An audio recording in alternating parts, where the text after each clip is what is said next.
Good morning. I want to thank Secretary of Homeland Security Kristi Noem for her important visit to Israel. This visit, after the horrific murder of Yaron Lischinsky and Sarah Milgrm in Washington, shows solidarity and demonstrates the close relations between our people. Our hearts break for this loss of young, promising lives. I want to thank you personally, Secretary Noem, and all the branches of the administration involved for the intensive investigation underway. Secretary, I also thank you for your long-standing support for Israel. President Trump and his administration show great commitment to fighting terrorism and anti-Semitism. I believe your visit here is part of it. We truly appreciate that. Israel has no greater friend and ally than the United States. We thank you for your support. And the US also has no partner more effective than Israel. No other country in the world has achieved more impressive results in the fight against those who are also the declared enemies of the US. Thank you.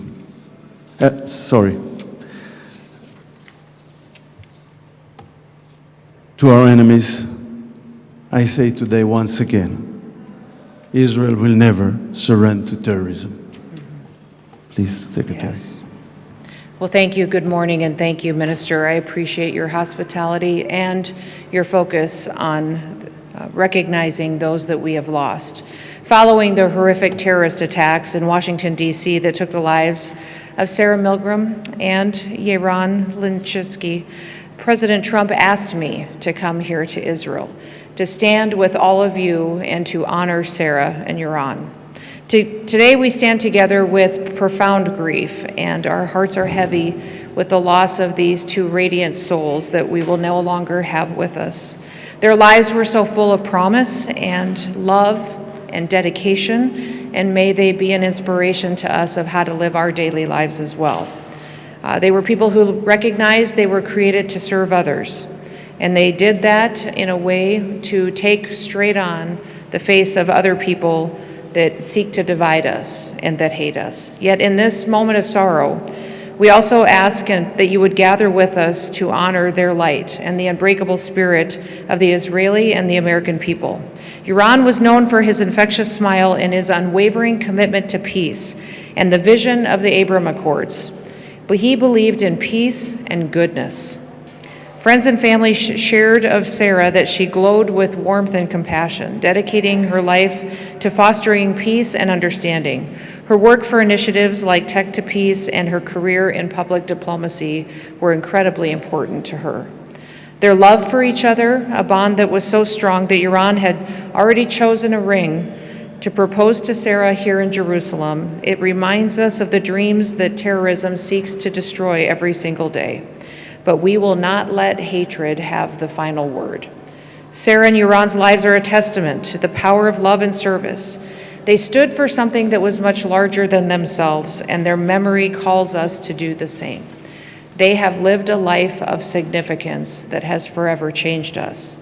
Together they embody the very best of Israel, courageous, hopeful, and dedicated to peace. Now, yesterday at the Western Wall, I prayed Jeremiah 31. Jeremiah 31 says, "Thus saith the Lord, a voice is heard in Ramah, lamentation and bitter weeping. Rachel is weeping for her children. She refuses to be comforted for her children because they are no more. Thus says the Lord to us, keep your voice from weeping and your eyes from tears, for there is reward in your work, declares the Lord, and they shall come back from the land of the enemy. There is hope for your future, declares the Lord, and your children shall come back to their own country." I ask that God may bless Israel and that God may continue to bless their families, wrap his arms of comfort around them during this time. President Trump extends his greetings and his grief to all of you, and he stands with you as we fight this hatred in the world and know that Yaron and Sarah's lives will be of significance and will matter and will bring a unity among us that will help us defeat our enemies. May God bless Israel, and may God continue to bless the great United States of America. Thank you, Minister.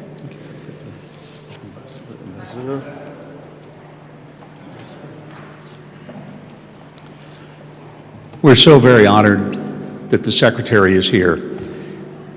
To our knowledge, it is the first time that a Cabinet Secretary has been here on Yom Yerushalayim, a very significant day here in Jerusalem. And we're grateful for her presence and the fact that the President has asked her to come, not only to be here to represent him and the United States, but also to offer personal condolences to the families of Yaron and Sarah. Their lives were taken from them last week. Their lives should have been celebrated this week as they were going to become engaged here in Israel and plan for a life together. Instead, because of an act of hateful terrorism, their lives were taken from them. But their memories will not be taken from any of us, and we should always be mindful that there are people who pay an incredible price to simply be Israelis and Jews. And it's why the United States must always stand. And it's why it's so very important that we welcome the Secretary here to the State of Israel as she comes to offer in person an extraordinary sense, not just of condolences, but also a sense of confidence that the relationship between our nations will never waver, nor will it ever falter. And so, Madam Secretary, thank you. Thank you for being here in person, for identifying the United States. Back home, this is Memorial Day, which means we honor those who died giving their lives for the service of the United States and giving us our freedom. We come on this day to recognize that every day someone in the service of Israel falls in the battle to keep your nation free. We will not forget that.